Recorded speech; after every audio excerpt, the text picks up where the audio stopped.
Pai do Senhor, vamos para a nossa leitura de Mateus. Estamos na reta final. Hoje nós vamos ler o versículo 21. Jesus entra em Jerusalém. Quando se aproximaram de Jerusalém e chegaram a Betfagé, ao Monte das Oliveiras, Jesus enviou 2 discípulos, dizendo-lhes: Vão até a aldeia que está diante de vocês, e logo encontrarão presa uma jumenta e com ela um jumentinho. Desprendam e tragam para mim. E se alguém disser alguma coisa, respondam: O Senhor precisa deles. E logo ele deixará que vocês tragam os animais. Ora, isto aconteceu para se cumprir o que foi dito por meio do profeta. Digam à filha de Sião: Eis que o seu rei vem até você. Humilde, montado em jumenta e num jumentinho, cria de animal de carga. Indo os discípulos e tendo feito como Jesus lhes havia ordenado, trouxeram a jumenta e o jumentinho. Então puseram em cima deles as suas capas, e sobre elas Jesus montou. E a maior parte da multidão estendeu as suas capas no caminho, e outros cortavam ramos de árvores, espalhando-os pelo caminho. E as multidões, tanto as que iam diante dele, como as que seguiam, clamavam: Hosana ao filho de Davi! Bendito que vem em nome do Senhor! Hosana nas maiores alturas! E quando Jesus entrou em Jerusalém, toda a cidade se alvoroçou e perguntavam: Quem é este? E as multidões respondiam: Este é profeta, Jesus de Nazaré. Aqui a gente vê Jesus cumprindo o que foi escrito em Zacarias 9:9, né? Vamos ler? O rei vem de Sião. Alegre-se muito, ó filha de Sião. Exulte, ó filha de Jerusalém.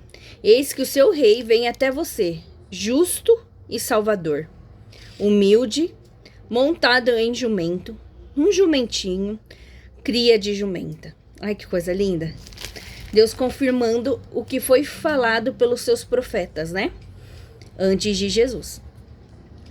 E eles esperavam, eu já falei isso para vocês, né? Eles esperavam um rei que viesse montado num cavalo, todo rico, todo cheio de poder.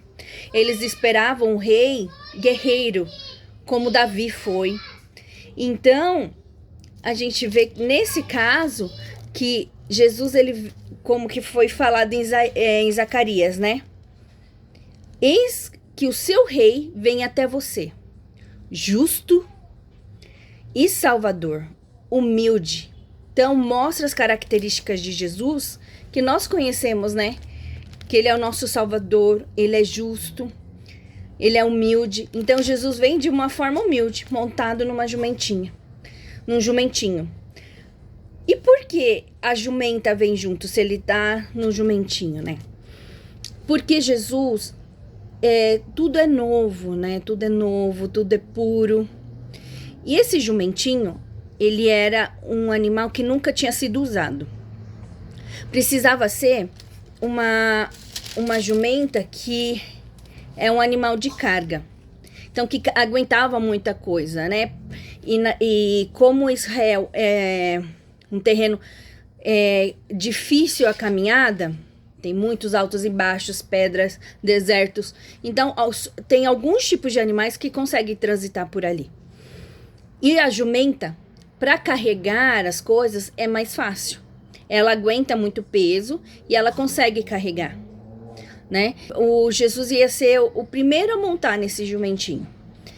Ele então ele não era um animal dócil, ele não era um animal que ele precisava, na verdade, da mãe para trazer essa calmaria, porque ele era arredio, ele era um animal que não tinha sido adestrado. Então, ele não estava acostumado com ninguém que montasse ele, nunca tinha sido montado. Então, precisava da jumenta, da mãe daquele animal, né? Da fêmea, para poder conduzir e trazer calmaria para aquele animalzinho. Imagina um animal que precisa ser adestrado e chega num lugar que tá tendo multidões, né? Porque aqui fala multidões, barulho, né? Porque eles gritavam Hosana, Hosana ao filho de Davi. Eles gritavam Hosana nas alturas. Então eles glorificavam o Senhor, né? Mais uma vez, a gente vê o Antigo Testamento sendo cumprido por Jesus, né? Porque em Salmo 118, 25 e 26, fala exatamente dessa exaltação, né? Eu não marquei, então vamos comigo. Salmo 118, 25, 26.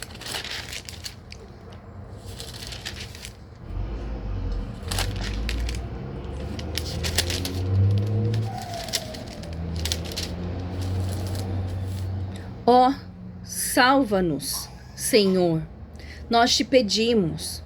Ó, Senhor, concede-nos prosperidade. Bendito o que vem em nome do Senhor, da casa do Senhor, nós o abençoamos. Então, esse aqui é um salmo de alegria, né? Então, esse salmo ele vem louvando ao Senhor. Em Mateus vem sendo cumprido essa exaltação ao Senhor Jesus. E também eles vêm dizendo para nós exatamente o que, né? E quando Jesus entrou em Jerusalém, e no versículo 10 continua assim: e quando Jesus entrou em Jerusalém, toda a cidade se alvoroçou. Porque ali tinha as pessoas que tinham a fé, né? Mas que estendiam seus mantos para o Senhor, que jogavam galhos, né? E esses galhos ou ramos nada mais é que é o símbolo de Israel, né? Eles representam os judeus, eles representam a vitória. Então, uns jogavam os seus mantos, né? Como se fosse um tapete.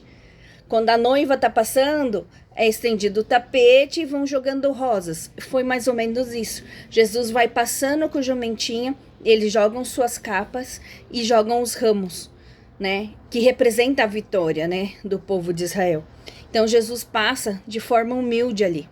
Imagina quantos, você vê a diferença, né?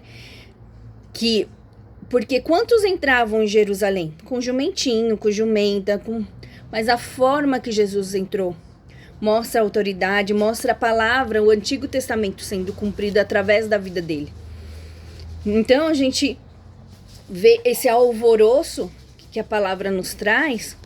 Tanto no alvoroço tem pessoas que estão ali adorando, ali recebendo Jesus, né? Como o Antigo Testamento diz, vinha explicando, ensinando a eles, como também tinha no meio deles os escribas, os fariseus, os saduceus, todos aqueles que iam contra Jesus, todos aqueles que queriam confrontar Jesus. E aqui a gente vê, né, eles questionando, quem é este? E as multidões respondiam, este é o profeta Jesus, de Nazaré da Galileia.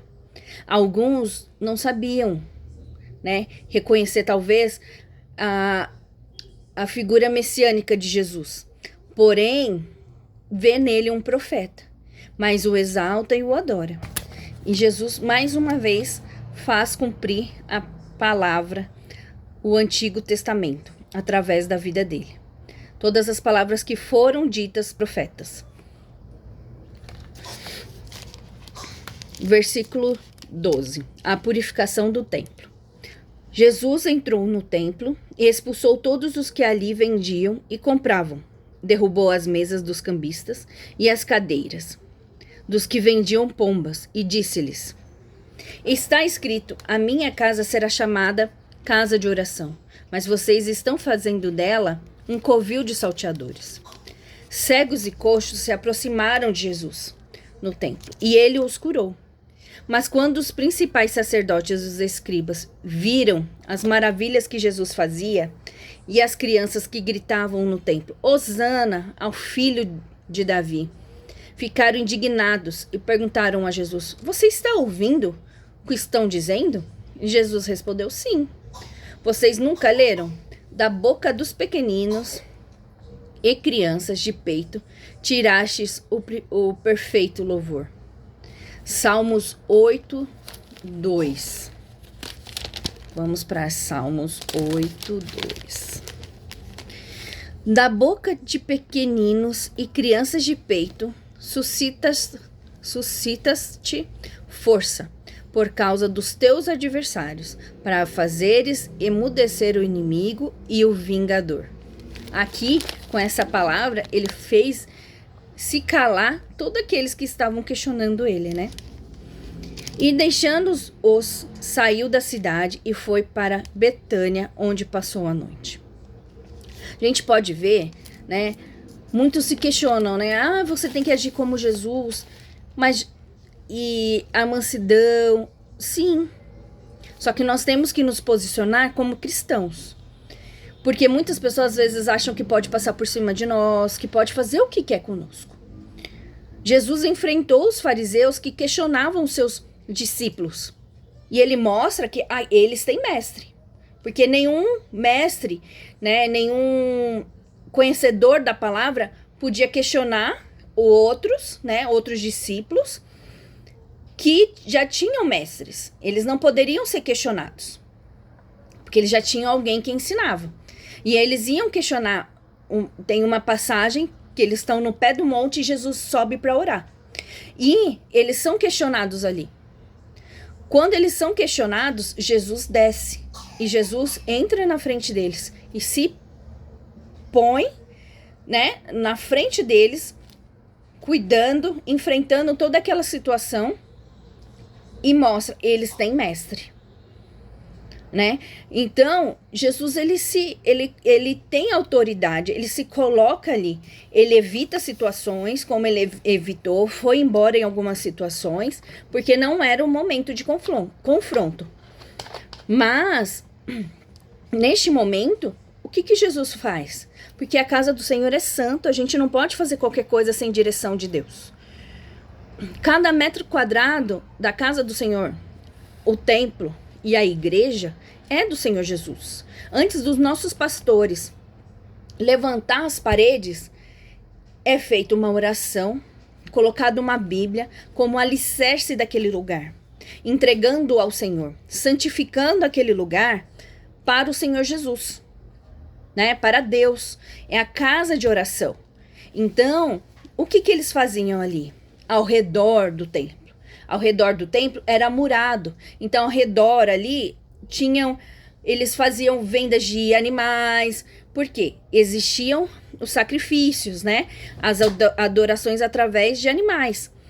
E esses animais, o que Deus nos ensina no Antigo Testamento, né? Você pega da sua melhor ovelha, da sua pomba. Quem era pobre pegava da pomba, pegava um bicho menor. Quem já tinha um pouco mais de aquisição, pegava boi, pegava ovelha, e assim ia crescendo dependendo do que você queria fazer. Se era sacrifício para pedido de perdão pelos seus pecados, ou uma oferta a Deus. Então, esses animais tinham que ser seus, ou você comprava, mas eram animais separados para isso. Só que nesse caso, esses animais estavam sendo vendidos dentro da casa do Senhor. E Jesus não aceitou. Porque eles estavam fazendo a casa, e dentro da casa, na casa do Senhor, tinha o quê? Tinha uma moeda. Lembra que eles estavam sendo cuidados, eles estavam sendo regidos por Roma. Então tinha a moeda, que era dentro do templo, tinha uma outra moeda, um outro dinheiro, que eles comercializavam ali dentro.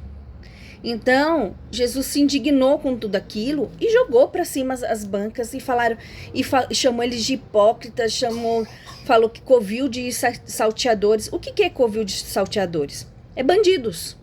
Os bandidos tinham covil, uma caverna onde eles guardavam o que eles roubavam, né? Seus tesouros, eles guardavam dentro dessas cavernas, né? E é isso que Jesus está falando, que ali a casa do Senhor virou um covil de salteadores,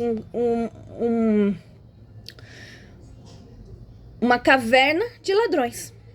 Que triste, né? Então a gente tem que tomar cuidado da forma que a gente lida com a casa do Senhor. Porque a gente entristece o Senhor Jesus.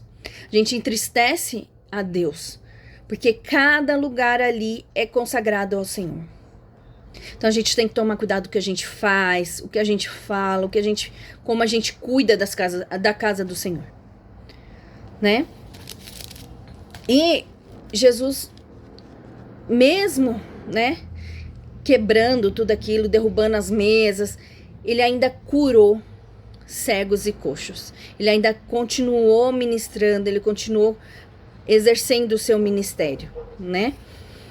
E as crianças lembra que da boca das crianças, né, tem o perfeito louvor, e a criança, ela é pura. Então, as crianças é revelado a identidade de Jesus e elas estão ali louvando e adorando ao Senhor Jesus. E é esse coração que Deus quer de nós. Esse coração que vocês ainda têm, que a Marina ainda tem, um coração limpo, puro, né? Que louve ao Senhor com amor. Versículo 18. A figueira sem fruto. Cedo de manhã, ao voltar para a cidade, Jesus teve fome e, vendo uma figueira à beira do caminho, aproximou-se dela. Mas não encontrou nada, a não ser folhas. Então Jesus disse à figueira: nunca mais nasça fruto de você. E a figueira secou imediatamente. Quando os discípulos viram isso, ficaram admirados e disseram: como a figueira secou depressa? Ao que Jesus lhes disse: em verdade lhes digo que se tiverem fé e não duvidarem, não somente farão o que foi feito à figueira, mas até mesmo se disserem a este monte: levante-se e jogue-se no mar, assim será feito. E tudo o que pedirem em oração, crendo, vocês receberão. Glória a Deus, aleluia. Essa passagem, a gente pode ver que essa figueira, a gente pode associá-la a nós. A figueira tem um estágio que quando começa a sair folhas, que é na primavera, junto vem algumas flores. E é daí que vem o figo, né? Juntamente com as flores. E nesse caso, só tinha folha. Nada mostrava de fruto. E o que eu tenho falado para vocês? Que nós temos que dar frutos. Que nós temos que levar a palavra do Senhor. Nós temos que mostrar diferença em nossa vida para que as pessoas venham se espelhar. Isso é dar frutos. Então, Jesus passa por aquela figueira e pensa se alimentar. Quando ele olha, não tem nada. E assim somos nós. Será que nós temos alguma coisa para fornecer para alguém? Será que nós temos coisas boas para ensinar para alguém? Eu já falei, crianças, vocês podem ensinar para a professora de vocês, para a amiguinha de vocês. Vocês podem fazer a diferença por onde vocês passam. E é assim que o Senhor quer. Fazer a diferença na vida de vocês. Ou que vocês façam a diferença e que vocês reflitam o que o Senhor Jesus está fazendo na vida de vocês. Aprendendo a palavra, ouvindo a palavra, sendo obediente ao papai e à mamãe. Assim vocês podem ser exemplos para as outras crianças. Vocês podem ser exemplos para nós adultos. Então, com isso, vocês podem dar frutos. Porque nós adultos aprendemos com vocês através de um sorriso, através de um choro. A gente servindo vocês, a gente também aprende. Então, quando a mamãe e o papai forçam, vamos aprender, vamos ler a palavra. A gente está aprendendo junto. Eu estou aqui aprendendo junto com vocês. Porque foi o que o papai do céu mandou fazer. Infelizmente não está tendo uma constância devido à correria, mas o papai do céu cobrou. E ele quer que eu tenha essa constância. Então, a gente precisa entender que em cada passinho, um sorriso, um abraço, né? Uma disposição para o Senhor, estar disposto a servir, a gente está dando frutos. E quando Jesus fala que em verdade lhes digo que se tiverem fé, lembra que Jesus deu poder para que fizessem maravilhas, para que fizessem coisas maiores que ele? Mas é tudo mediante a nossa fé, lembra que eu falei? Então, se você tiver fé, você pode estender as mãos e curar. Se sua vovó está doente, você pode estender as mãos e orar, que sua vovó vai ser curada. Sua mamãe pode ser curada. O seu irmão, sua irmã pode ser curada. Mamãe está triste por uma situação, algum problema.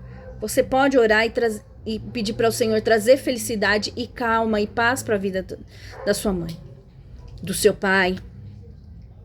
Então, vocês podem fazer a diferença.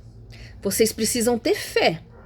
Porque vocês tendo fé, vocês podem falar para o monte, levante-se e se jogue no mar. E isso vai acontecer. Isso foi Jesus quem disse. Então, vocês precisam acreditar em vocês. Vocês precisam acreditar que Jesus quer usar vocês. Ele quer fazer maravilhas através de vocês. Basta vocês ter fé. E seguir firme. Amém? Deus abençoe. A paz.